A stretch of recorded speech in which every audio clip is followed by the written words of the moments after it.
Start. Okay, I'm Sebastian Gant. I'll be talking about the art of abandonment. I'll go into the rhetorical analysis of abandonment photography, also known as urban decay photography. And so, let's start by having you guys think about the word abandonment and sort of the connotation and emotion that gives. So I'll give you a second to do that. But the word abandonment kind of has a lot of negative connotation to it. An abandoned child, an abandoned car, whatever it is, kind of negative. So what is abandonment photography? Abandonment photography is pretty self-explanatory. It's photography of things that are abandoned, like buildings, vehicles, locations, things like that. I'm mostly going to be focusing on constraints, but I'll also touch on purpose and a little bit on audience. And then there's my thesis. It's the additional locational constraints of abandonment photography, adjust / affect the purpose compared to traditional photography. And I'll talk about that later. So why photography? So growing up, my mom and I used to go to car shows. I was really into cars. She liked photography. And so she would go and take pictures of these old classic cars. She'd take pictures of the headlight, of the side mirror, but in a way to make it framed to look really cool. I was like, that's crazy. I didn't even think about that. So that kind of influenced me to get into photography. And in 2011, I went on a trip to Europe where I had an iPod Touch 5. It was a 16 gigabyte, which means it didn't have this outward camera. It only had the inward camera. So the entire trip, I was at the Colosseum. I was in Barcelona, and I'm taking pictures like this with my screen facing outward. But that was sort of my first time, and that's that top picture. That was sort of my first time taking pictures in photography. And then in 2019, so I did stuff on my phone from then on, nothing too professional. And in 2019, I bought a drone. That's that bottom picture there, was taken on a drone. But that sort of reinvigorated that interest in photography. And then in 2020, my dad got me a camera for my birthday. That's that other picture there. So I've done a bit more photography since then.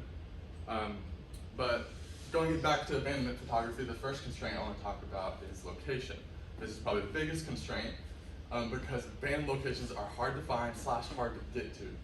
A lot of them are remote, a lot of them are not nearby. They're also, most of the time, private property, so you kind of have to trespass if you want to take pictures, or you can get permission, either or. It depends. But that's a big constraint to abandonment photography. And so here are some examples. This top left is an abandoned amusement park that's in Maggie Valley, North Carolina. It's about 45 minutes to an hour from where I'm from in Asheville. And I've never been able to make it out there because it's now a new owner, very locked down, hard to get to, but I have some friends that were able to go before then. But like I said, kind of remote and then also private property, so hard to access. And then the bottom one is an abandoned, what do you call it? Abandoned, there's a water amphitheater, they'd have boat shows. It's in Florida. And I went there with a friend, and I took this picture, and I took one other picture, and then a security guard kicked us out. Why they have a security guard there, I don't really know. But we got kicked out pretty quickly. So that's just talking about those constraints. And so the second constraint we go into is photography versus text. This is more photography as a whole. Text, like a book, a sign, whatever it is, can directly tell you a message. Photography is a little bit different. There's limited text, if any, and the message is more up to the audience's interpretation. So two people can look at an image and think two different things. And then also it's two-dimensional. It's just a frame in time, but that's kind of the beauty of photography. It's just a captured moment in time. But that's also a constraint if it's only that limited time. So with the text constraint part of that, they say that picture's worth 1,000 words. That kind of goes along with that. And then here is a kind of a emotional picture. And so the third constraint we talk about is equipment and expertise. Photography is kind of hard to get into purely because it's expensive. There's, a simple point and shoot can be a couple $100.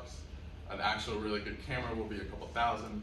And then additional lens for zooming, for stuff like that, is also a couple hundred to 1,000. And then you also have to have the expertise to take pictures. You have to know how to use a camera. You don't have to. A lot of it will be automatic, but people that do it professionally need to know more about the ins and outs. And so I'll go into the purpose a little bit. This is a quote from Sarah Lean. She's the director of photography at National Geographic.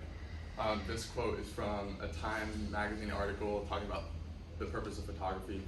I'll go ahead and read it. In a deeply personal way, I feel an image is a poem about time, about staying in the moment. Photography can defeat time. Images can keep the memory of a loved one alive, hold a moment in history for future generations, be a witness to tragedy or joy. They can also change behavior, stimulate understanding, and create a sense of urgency that will move people to action. Photography is a universal language that speaks to the heart. And I underline universal language because I think that is a big purpose of photography, is that anyone can view it, unless you're blind, sorry. But anyone can view a picture and get their own meaning from it, and I think that's pretty beautiful. And so abandonment photography, I would add to the purpose, I would add that it's to capture a moment of what once was, and to see the beauty in the forgotten. It also inspires the audience to not only gain a message from it, but kind of imagine what it once was like before it was abandoned. And then lighting and filters can also evoke different emotions. So some darker, some lighter areas to the photograph can adjust how you view it. So I'll go into examples in a second. Most of my examples are from a gallery called The Art of Abandonment by Walter Arnold. He's from Asheville, where I'm from. I've met him before. He's nationally recognized for his abandonment photography. And so really quickly first, this is from his website, from his About Me page. It says, Walter's vision draws him to capture unusual artistic scenes in places that others often pass by. He employs an artistic technique called high dynamic range photography with many of his images. By capturing multiple exposures ranging from dark to bright, his technique reveals a greater range of light and detail in a scene than could be captured with a single image. So as we go through them, look for that dark versus light, sort of imagine what it was like before it was abandoned, but then also appreciate how it's kind of beautiful as being abandoned. So this first one is a pool table that's in an abandoned hospital up in New York. If you look, the sort of lower half is kind of darker, and then the upper half you kind of light coming in. It's a bit, contrasting. The second one, not great quality when I put it on this document for some reason, but this is in Kentucky. It's called the Columbia Theater. I think it's pretty cool. This next one is my favorite one. This is a bowling alley in Scranton, Pennsylvania. That obviously pretty abandoned. The pins are still there though. And then it's also sort of got that darker on the bottom, kind of lighter on the top differentiation. This is at a resort up in New York as well. Has since been abandoned. This was the rec center pool. But you can imagine people sitting on those chairs not too long ago, but now it's kind of obviously very run down. But pretty cool looking. Next, this is the inside of a cockpit of a plane that's in a plane graveyard.